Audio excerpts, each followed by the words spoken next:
नमस्कार विद्यार्थियों, डीएलएड प्रथम वर्ष विषय हमारा हिंदी भाषा शिक्षण और प्रवीणता, जिसके अंतर्गत के हम लोग निबंध की बात कर रहे थे।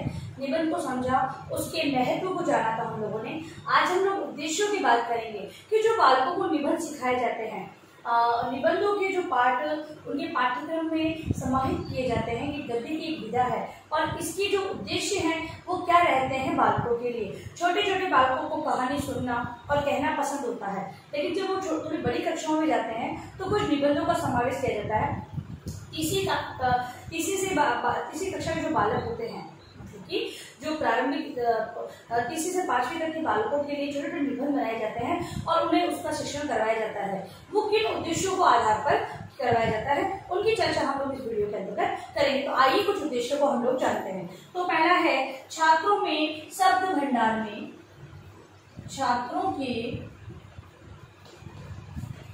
भंडार में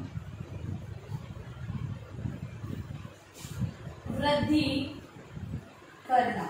पहला उद्देश्य बताया गया है कि बालकों के शब्द भंडार में वृद्धि करना, क्योंकि निबंध में कुछ जो शब्द होते हैं वो ये कहें कि नए शब्दों का प्रयोग किया जाता है और जिनके अर्थ को जानने हेतु अध्यापक है वो शब्दकोश का सहारा लेता है। विद्यार्थियों को भी संबंधित जब वो शब्दों के अर्थ ढूंढने के लिए कहता है तो विद्यार्थी भी अन्य जगहों से उन शब्दों के अर्थ को ढूंढने का प्रयास करते हैं, जिससे कि उनके शब्द भंडार में वृद्धि होती है। नए नए शब्दों से जैसे जैसे वो अवगत होते हैं तो उनका शब्द भंडार है वो विकसित होता चला जाता है। फिर है स्मरण शक्ति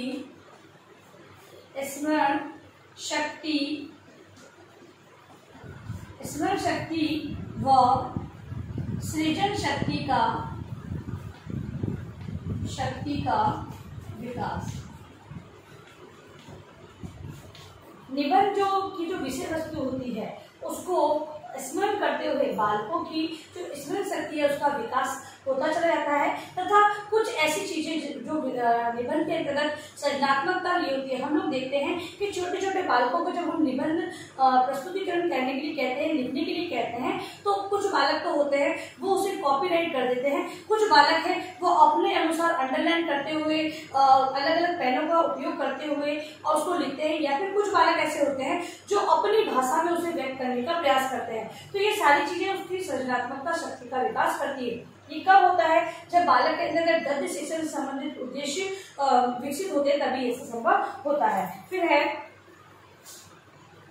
छात्रों की मौलिक कल्पना तथा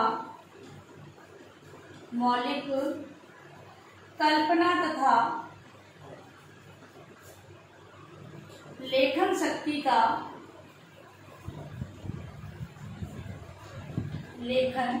शक्ति का विकास।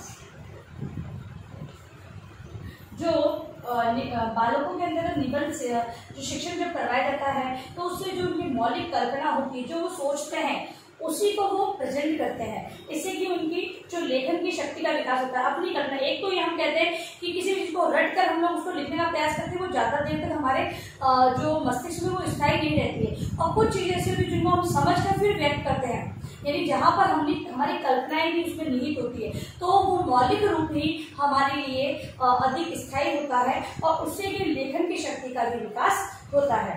फिर है छात्रों में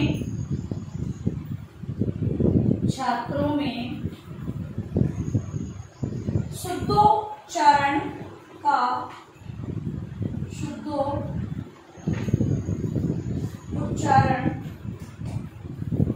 विकास। जो निबंध में जो जटिलता से युक्त जो शब्द होते हैं उनका प्रयोग करते हुए बालकों के अंतर्गत जो शब्दों से संबंधित, उच्चारण से संबंधित जो कठिनाइयां आती है वो भी यहाँ पर दूर होते हुए वे शुद्ध उच्चारण करना सीख जाते हैं। अगला है छात्रों के मौखिक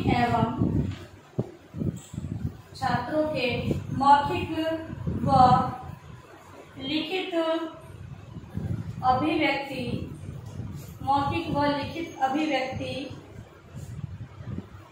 की क्षमता उत्पन्न करना। जो ये गद्य यानी निबंध है उसका जो शिक्षण करवाया जाता है उससे बालकों की मौखिक रूप में व्यक्त करने तथा लिखित रूप में अभिव्यक्त करने की क्षमता का विकास होता है। जब हम ये देखते हैं कि हम लोग बहुत सारे छोटी कक्षा का बालक है वो कुछ लिमिटेड शब्दों का प्रयोग करता है, उसी के आधार पर अपने विचारों को व्यक्त करता है। वहीं हम बड़ी कक्षाओं में जाते हैं तो बालक है अपने विचारों के अंतर्गत विभिन्न प्रकार की कल्पनाओं को समाहित करते हुए अपने विचारों को व्यक्त करने का प्रयास करते हैं। ये सारी चीजें कब उनके अंदर आती है, जब उनकी भाषाई विकास का जो क्रम है वो इन जटिलताओं से संबंधित शब्दों को समझकर अपने शब्द भंडार में वृद्धि कर लेता है, तभी ऐसा संभव हो पाता है। ठीक है, तो जो लिखित एवं मौखिक अभिव्यक्ति की क्षमता है वो इन गद्य विधाओं के यानी निबंध के आधार पर बालकों के अंतर्गत विकसित होती जाती है। अगला है छात्रों को शब्द, मुहावरों, लोकोक्तियों,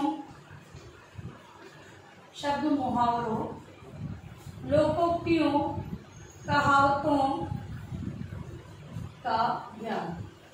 हम लोग देखते हैं कि जब निबंध लिखते हैं तो वहां पर किन्हीं मुहावरों का उपयोग भी कर लिया जाता है, कुछ लोकोक्तियों का भी हम प्रयोग करते हैं, कहावतों को भी ले लेते हैं, कई बार हम स्लोगन वगैरह भी लिखते हैं। तो इनसे क्या होता है, बालक कौन सी लोकोक्ति का प्रयोग कहाँ करना है, किन कहावतों का उपयोग हम इसमें कर सकते हैं, ये सारी चीजों का विकास उसके अंतर्गत हो जाता है। फिर है छात्रों के व्यक्तित्व का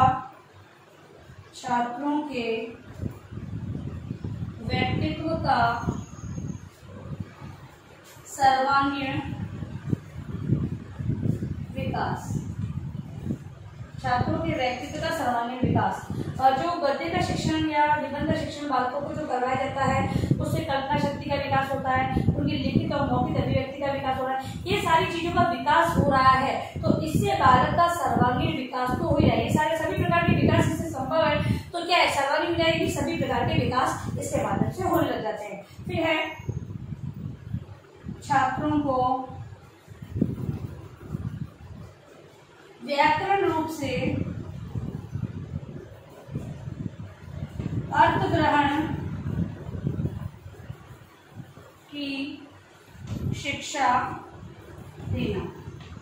व्याकरण रूप से अर्थ ग्रहण की शिक्षा देना, जो व्याकरण का रूप होता है, जो मानक रूप है, उसको स्वीकारने के लिए जो बालक के अंदर जब इन विकास और ये सारे विकास हो जाते हैं तो बालक है वो व्याकरण से संबंधित जो नियम है, नियम व्यवस्था बनाई गई उससे आधार पर इन्हें अपनाने का प्रयास करना सीख जाता है। अगला है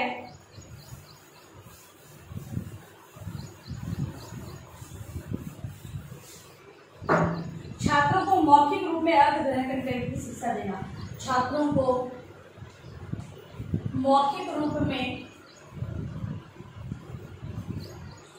अर्थ ग्रहण की शिक्षा देना। अगला जो उद्देश्य है कि बालक है मौखिक रूप में जिस भी विषय वस्तु को समझे उसका अर्थ ग्रहण कर सके, ये भी उद्देश्य इसके अंतर्गत निहित होता है। अगला है शुद्ध स्पष्ट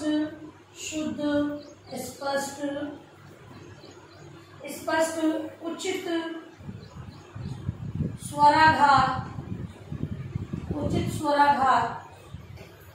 ध्वनि का आरोह अवरोह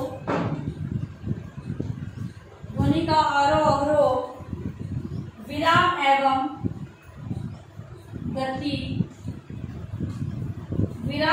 गति का ध्यान रखते हुए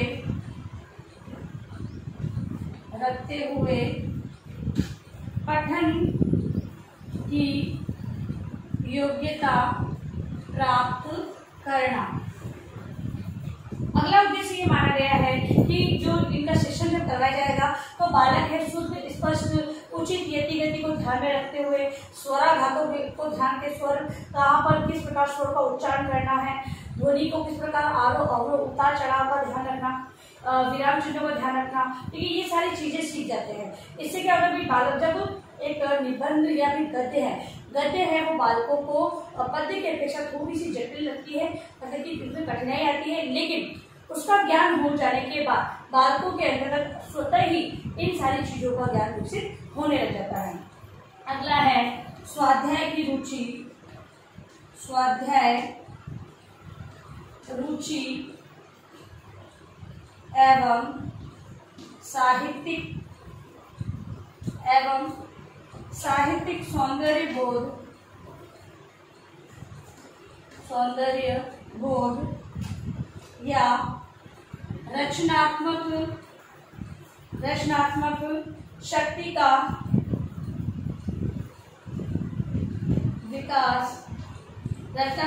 का विकास करना निबंध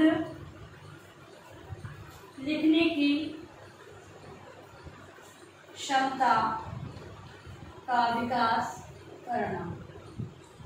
बालक जब गद्य के बारे में संपूर्ण जानकारी प्राप्त कर लेते हैं, उसको पढ़ना समझना उन्हें आ जाता है, तो बालक है उनमें स्वाध्याय के प्रति रुचि उत्पन्न हो जाती है। वो स्वयं अध्ययन करने के लिए तत्पर हो जाते हैं, क्योंकि कठिन क्या लगता है, गद्य लगता है। जब गद्य के बारे में सारी जानकारी उन्हें प्राप्त हो जाती है, फिर निबंध के माध्यम निबंध शिक्षण के माध्यम से ये उद्देश्य उन्हें विकसित किया जाता है। इन उद्देश्यों को प्राप्त किया जाता है कि बालक है वो स्वाध्याय के प्रति रुचि उत्पन्न हो, साहित्य के सौंदर्य बोध को वो जाने, रचनात्मक कार्य किस प्रकार, रचनात्मक शक्ति किस प्रकार की होती है उसके बारे में वो ज्ञान है वो सारा उनके अंदर हो जाता है। इससे वो निबंध को आसानी से लिख सकते हैं। फिर है छात्रों को प्राकृतिक,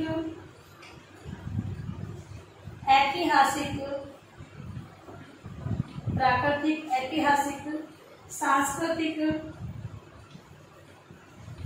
धार्मिक, सामाजिक आदि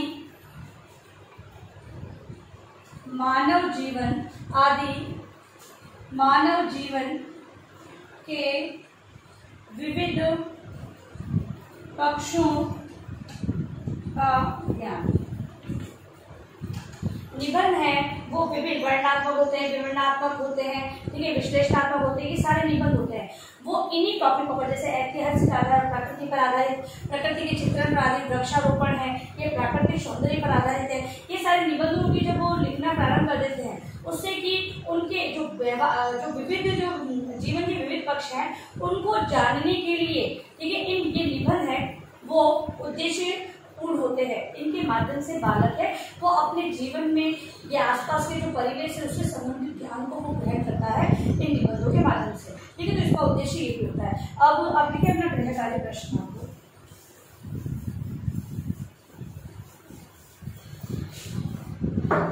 गृह कार्य प्रश्न लिखे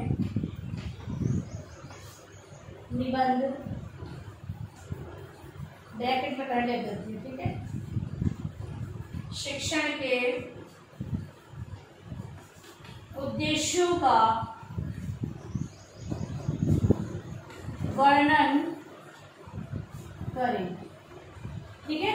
अब इन उद्देश्यों को आपको अपने गृह कार्य के रूप में लिखना है और अंत में इस महामारी के दौर में कम से कम आवश्यक कार्य होने पर घर से बाहर निकलते हुए 3 बातों का विशेष ध्यान रखें। मास्क लगाएं, सोशल डिस्टेंस बनाएं, हाथों को बार-बार सैनिटाइज करते हैं, सुरक्षित रहें, सभी का ध्यान रखें। धन्यवाद।